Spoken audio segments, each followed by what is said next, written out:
Another Founder Wisdom Pod, Longevity Edition with Ivan Bolonikhin. He is co-founder and CEO at Epigee, a longevity company. That's pretty cool. So we're going to talk about that today. Me and Ivan were talking about Ikaria Island, which he's going to in a week or two. Ikaria Island is an island in Greece. It's a blue zone. So the guy's quite interesting. He'll have a little tour there, and yeah, it's pretty fascinating, this blue zone topic. We might talk about that today. But before we do, Ivan, can you introduce yourself and tell us a bit more about Epigee? Sure. Thanks, Charles, for having me here. And so I'm an entrepreneur. So for the last 20 years, so originally I'm from Ukraine, and before the war I lived in Ukraine, so my home was in Ukraine. So when the war started, so I left to Europe, and me and my co-founder Alex, who is actually a genius in genetics and gerontology, so based on his R&D for epigenetic clocks, so biological age clocks, so we decided to make it as a startup. So what in Epigee we provide developing tests, reports, quizzes, so like any kind of diagnostic solution as for business. So we're like fully white label B2B company focusing on providing any kind of diagnostic services with our own lab, which is currently in Berlin. So we're like European, like German-based company. Yeah. If I'm sure, I don't know. If you want to hear more about my background, so I'm happy to share it with you. Yeah, tell us about your background, because I see some Web3, I see some crypto in there. Like, how did you get to today, basically? Yeah, look, as I mentioned, so I'm entrepreneur for the last 20 years. So now I just turned 37, like 1 week ago. And since I was 16, I'm doing different stuff. So till 2017, I was more like offline entrepreneur, making like import, export, manufacturing. So I built few manufacturing before, like shoe production, confection manufacturing, and different things, So I tried so many things in my life, and I'm really thankful for that. So none of them for sure was successful, but I made few good exits, and so I sold few manufacturing. And which one were your like most interesting companies that you've gained the most insights from? So maybe shoe manufacturing was pretty good. So I managed it for 3 years. So I built two manufacturing. The first one was like kids shoe manufacturing. So I made it when I'm a father of 2 kids. So when the first thing, when my wife born the first kid, so I went to the shop and I said, hey, like, why like kids shoes like cost so much? I mean, it's a good one, and maybe it's a good business. So I made some research and checked that there is the market for local manufacturers like still empty. So one of them are more import, and yeah, so I made it with no experience in the industry. Yeah, but I had an experience in sales and managing, so and operations as well. And then I opened a second one. So when I grew it for 200 people. So we made import, export as well. So we export to Italy as well. So it was pretty well. And I sold it in 2017. And because the idea was that each morning I read the news, and I was checking the news from the tech companies, so about the rounds and exits and evaluations and everything. So I thought, hey, what am I doing next year? And I wanted to switch to tech side. And my friend proposed me, hey, let's make a marketing agency for ICO project. At that time, I didn't know what it is. And I'm more like, I'm a very adventurous guy, and I thought, hey, why not? So at the time, I already was selling the manufacturing business, so I sold it, and I went to Asia. So for 2 years almost. I was coming home for sure, but I spent a lot of time there, and yeah, and was managing like marketing company, so providing PR and business development services for Asian projects like in Europe. And yeah, also like then I made an idea to making a startup as well in that space. So I was building the security tokenization platform, so like HTO, which was like a new hype after the ICO, but it didn't went well because it was security, and you don't want to fuck up with security. And felt it like a utility token. So I thought that it's quite complicated, and I didn't have much experience in capital markets. So yeah, so I sold my share to my partner and keep it so. And but you know, I like the crypto space, so I made some investments, and I was in that space. And when I checked the like longevity, so for me it was like crypto back into 2014 probably. So and I said, hey, so this chance like I just can't miss as a business person. For me, I thought that now it's the perfect momentum. Yeah, and I have a good friend, so Alex. He's so I'm 20 years entrepreneurs and building some sort of businesses. So he 20 years building labs and working in labs. So we're like a perfect match. And so he had his R&D, as I just mentioned, and we decided to make it as a startup. And so currently we focus on diagnostic side and developing like diagnostic products for And why longevity space. longevity? Why did you choose that business? Mm, I have a few reasons. So the first one is the personal one. So I'm really interested in the space for me personally. I want to know what is going on inside and to be in the edge of the science.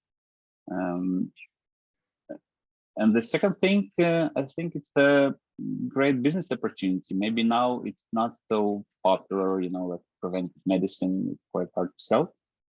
But year to year, so, you know, I just think about tsunami and I'm sure that just numbers will just work, you know. So each year there is more demand on the market, more awareness, so and more opportunities. So currently we're working with diagnostics, but who knows what will be the next. For me, it was like opportunity to start, you know, to jump to the into the train, how I call it. Right. And is it because also you're aging yourself and you're like, yeah, if I don't do anything about Yeah, it, I'm yeah, gonna die in like 30 years? yeah. I mean, we all now work not on like live forever, you know. So there are few different approach. You know, the first one, which tells you, hey, that the science will find out the magic pill one day, or like some magic interventions which can help you. But till the time, you need to save your body, you know, in the best condition. So and there are like evidence-based treatments which you can use already today. Just quite simple one. Yeah, so and for me now it's an opportunity to use them and to wait once the science will be there when it can really save a few decades for you. So you need to, so you won't be suffering or your last 15 years, you know. Yeah. And the lab in Berlin, like, did you buy all the equipment yourself or did you partnered with a lab? No, so in Ukraine, my partner Alex, so he owns like the best in terms of quality and uniqueness of test lab called D again. So we're like out, a lot of labs outsourcing our test. So he's actually, as I mentioned, he's genius in diagnostics. And yeah, so we had our equipment. And then we applied for local grants for innovation projects from the local investment bank, so IBB, Berlin Brandenburg Investment Bank. So yeah, we pitched our idea, so they like it. So we relocate part of our equipment from Ukraine. So and yeah, there is actually it's a great starting point for us. So We're located in the local biotech technological park, like on the same floor with the Roche, for example. So actually, Right. it's a great community. Yeah, we're really happy to be there. And from logistic point of view, so Germany is quite good for us currently But these at machines, the they can moment. cost quite a lot, right? To analyze the blood and all this. It depends what like measurement method you use. So currently there is a golden standard on the market. It's like NGS, next generation sequencing for DNA, so from Illumina. Yeah, and it costs like crazy. So I mean, most of the companies which you have in the market, like I don't know, 80%, maybe 90%. So they outsource this kind of test in big labs who can afford to leave this kind of equipment from Illumina, and the net cost is high, of the test.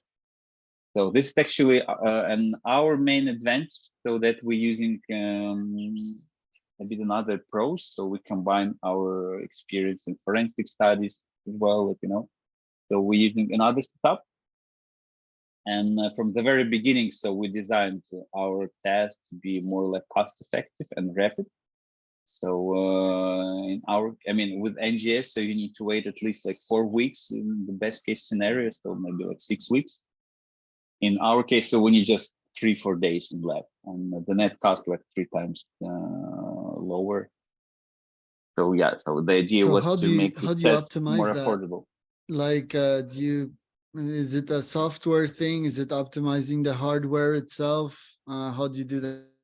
Both. So as I mentioned, so we use like a German brand for equipment, and it's a bit like another method, So it's the same DNA methylation, but like a bit another way, and we don't using like the whole CPG side, like for example with what Harvard's plugged again, the golden standard. So we have them less, but with the same accuracy, and then we train our AI model so to predict based on these methylation points the biological age. So we combine both. Right. I'm telling that this was possible only because we're from Ukraine. Ukraine, you should be like super clever and to try to be very cost effective because we And why don't have like do investment. these others company like 23andMe or Viome, are they like doing something similar to reduce their cost and their test time? I mean, we're very different fields. Like they had a big investment, so they outsourced. I don't know.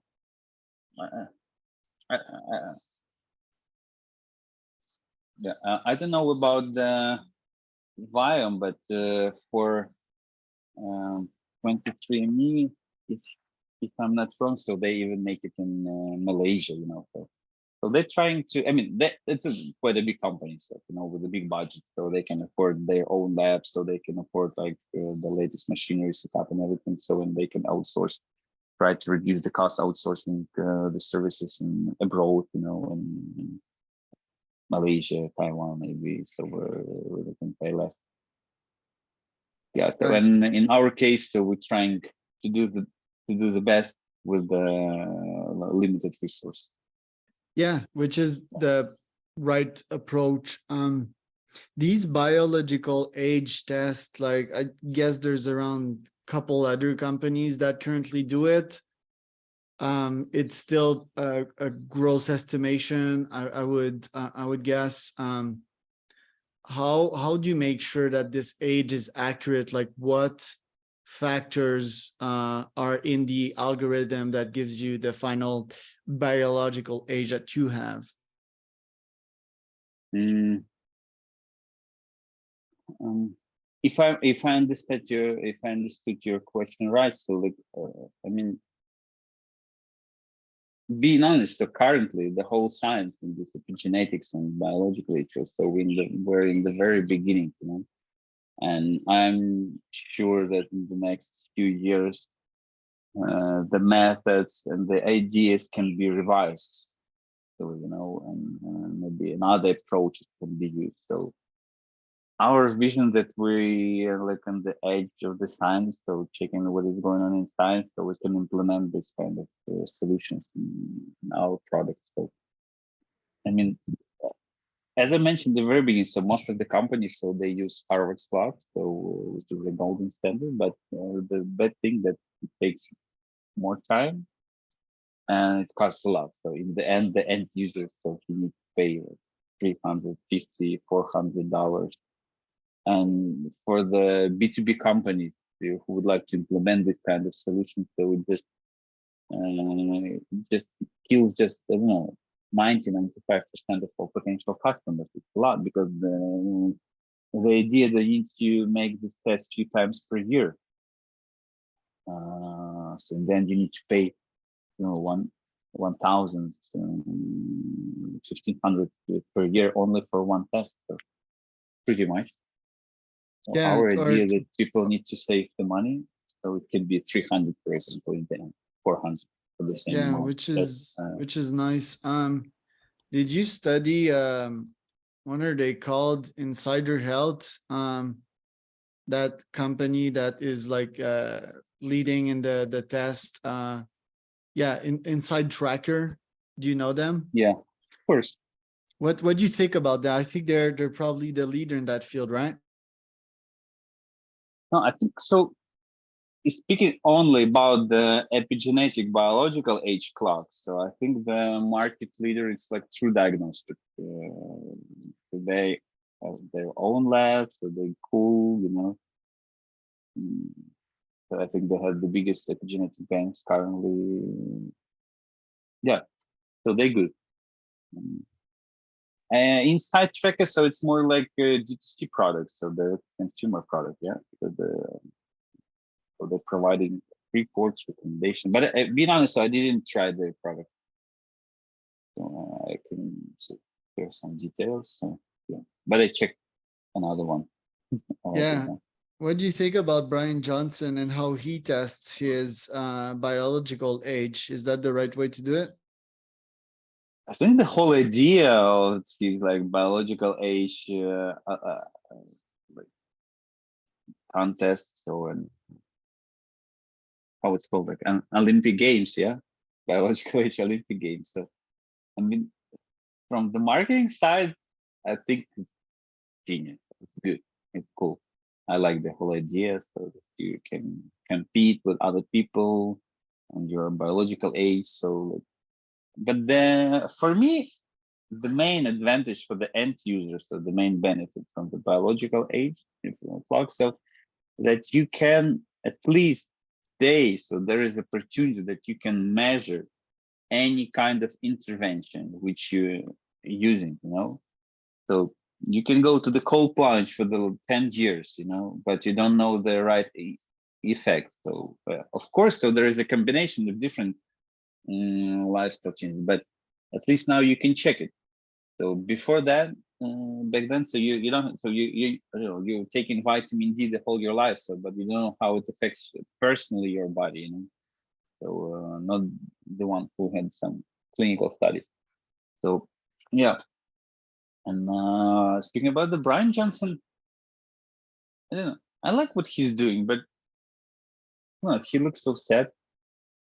I mean, on his videos. So, and I mean, everything what he's done, so all his results, so it's amazing from numbers, But I don't know. He looks really sad.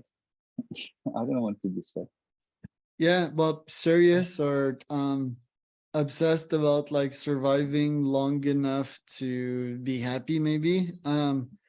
But there's also this thing, that like me as a biohacker, if I hack my own health, I just feel good and feel happy naturally. Obviously there's the whole mindset and how to think part. I think what he's building is quite special. Also, he's kind of a lab rat, and he hopefully can advance the world of self-quantification and biohacking for the whole community. But yeah, and he's an odd guy, like he's like near billionaire, like some type of Elon Musk, like very high level thinker, mostly living in the future. So I think it's mostly cool what he does. I also think he's gonna hatch a business from this. He's gonna start his own biohacking firm, either the tests, that could be certainly part of his business, supplementation, he's gonna have books and so forth. His Yeah. roadmap is somewhat obvious, and now like I'm eager to see how he will innovate in that field. Will he launch his own SaaS and so forth? That it could be cool to see what he has in mind with his unique thinking and his perspective.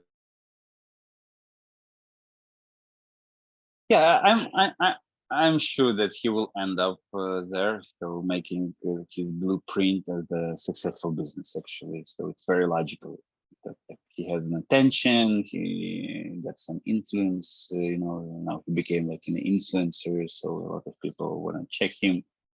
But I think it happens, I think there is each 5-7 years when someone appear who call him immortal and trying all so crazy different intervention and stuff, and he's trying to prolong his life. So he's not the first one, but I'm sure that he can make a good business from his blueprint. Yeah, it's pretty exciting. And where can people find out more about you, Ivan? What website? So epigee.ai. But now we're making a new one, but you can check this one as well. And my LinkedIn also works. Yep. So precisely that would be Ivan Bolonikhin on LinkedIn, and Epigee is EPIGEE.ai. Thank you so much.